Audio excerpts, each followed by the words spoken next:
Mke wangu, kuna watu jana walikuwa wanataka waniletee ujinga. Nilikuwa na wazo moja hapa. Kama una uwezo, naomba unipe lile tunguli niwawaishi moja kwa moja mbinguni. Maana naona kama vile wanataka kuingilia harakati zangu. Haiwezekani kijana mdogo anakuwa na mdomo. Anaanza kuongea kwa wazee. Nimnyooshe kwanza. Baba fulani. Nani huyo kwanza mwenye huo uwezo kuanza kujibizana na wewe? Wakati najua kabisa wewe ni mtu hatari. Wewe unaga mbwembwe, unaga baya, unaga mambo mengi na kuna mtu anaweza kushindana na wewe. Naomba uniambie sasa hivi hapa nikamalize. Yaani hapa nimpigie kombola hilo la uchawi. Kuisha kabisa habari yake na siende kutufuatilia. Kama unavyoona macho yangu haya paka haya.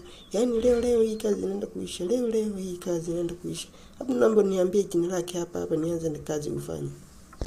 Naenda kuambia mpaka nimalize. Yaani hivi mpaka nimalize kabisa. Yaani huyu shaisha. Usubiri kuzika tu. Kwa sababu kijana mdogo hawezi kuanza kuleta mdomo kwa wazee kama sisi ambao tumeshaona mengi. Haiwezekani. Yaani kijana mimi wakuniambia wewe mzee kaa hapo wakati wako umeshaisha. Kweli. Na kingine, naomba kwanza tulale kwanza. Maana hapa nimeshavurugwa kabisa. Yaani kijana lazima nimalize. Yaani anakuita wewe umeshapita na wakati. Yaani huyo ndiye kugusa ni kama umenigusa mimi. Yaani huyo nitamnyoosha mpaka atachanganyikiwa. Yaani huyo ni kazi nitakiwa ifanyike sasa hivi.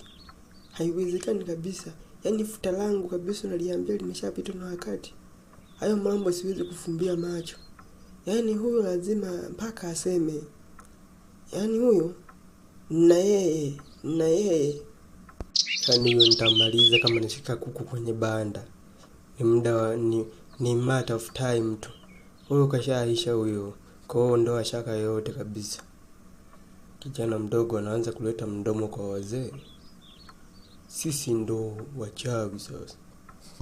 Hebu naomba kanitandikie kwanza niegeshe mbavu zangu ili akili ianze upya. Nikiamka niwe na hasira zaidi ya hizi. Maana naona kabisa sasa hivi hapa naona nitapasuka. Hasira zimenizidi. Naomba nitaandikie huko kwanza. Ndari. Mwanangu jana kuna mzee mmoja nimemtukana mwanangu sema najiamini kweli. Yaani mzee nimemtukana lakini baba anajiamini kweli. Ananiambia kwamba atanionyesha mzee fulani hivi ana nywele nyeupe hivi na ndevu nyeupe.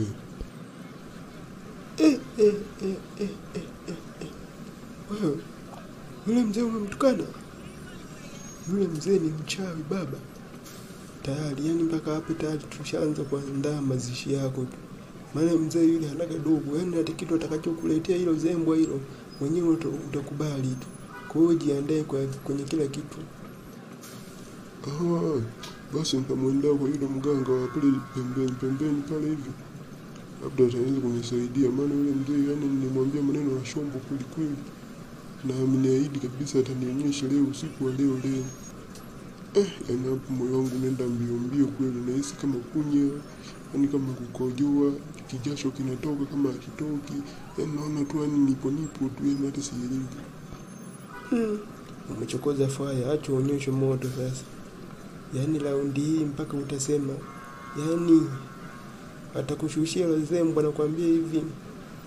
Mwenyewe tu utakubali unasema mzee nilimfanya nini? Kumwambia tu ile maneno. Yule mzee ana mke wake anaitwa Bibi Tule. Yule bibi ni mchawi balaa. Kwa hiyo tayari wewe hapo ndo maana nakuonea huruma umeshakwisha habari yako. Bwana mimi sina msaada juu ya hapo. Kwa heri bwana.